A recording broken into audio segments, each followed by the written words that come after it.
जीवन बीमा की तरह स्वास्थ्य बीमा फाइनेंशियल प्लानिंग का अहम चरण है। कुछ जानकार तो ये भी मानते हैं कि जीवन बीमा से पहले स्वास्थ्य बीमा ज्यादा जरूरी और फायदेमंद है। बीमा लेते समय आपको कुछ चीजों का ध्यान रखना चाहिए।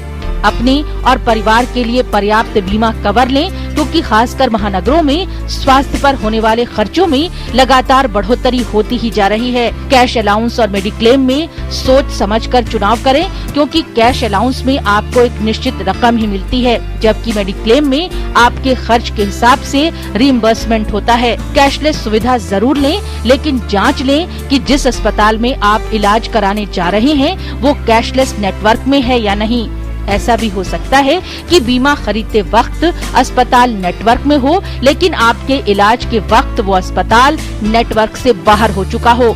इसके अलावा बीमा दस्तावेज को ध्यान से पढ़ें और जरूरत पड़ने पर सवाल जरूर करें। ऐसा भी हो सकता है कि 50 साल की उम्र में आप बीमा खरीदने जाएं और आपके जोखिम को देखते हुए रकम देने के बावजूद भी आपको बीमा न मिल पाए। ऐसे में शुरुआती दिनों में ही बीमा लेना हमेशा फायदेमंद होता है।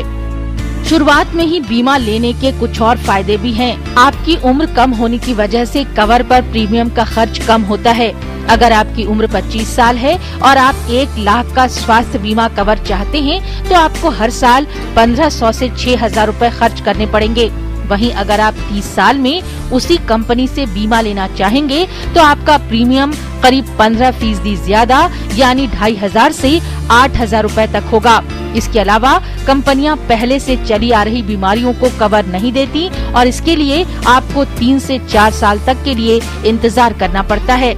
इसलिए कम उम्र में बीमा कवर लेने से आपको फायदा होता है, क्योंकि 25 साल की उम्र में बीमारियों की संभावना कम ही होती है। साथ ही आपके जितने ज्यादा साल क्लेम फ्री होते हैं, यानी अगर आपने कोई क्लेम नहीं किया है, तो आपका प्रीमियम बढ़ने की संभावना कम होती है, क्योंकि कंपनी की निगाह में आपसे जुड़ा जोखिम कम होता है। जाहिर है, कम उम्र में स्वास्थ्य बीमा लेना हर तरीके से फायदे का सौदा है।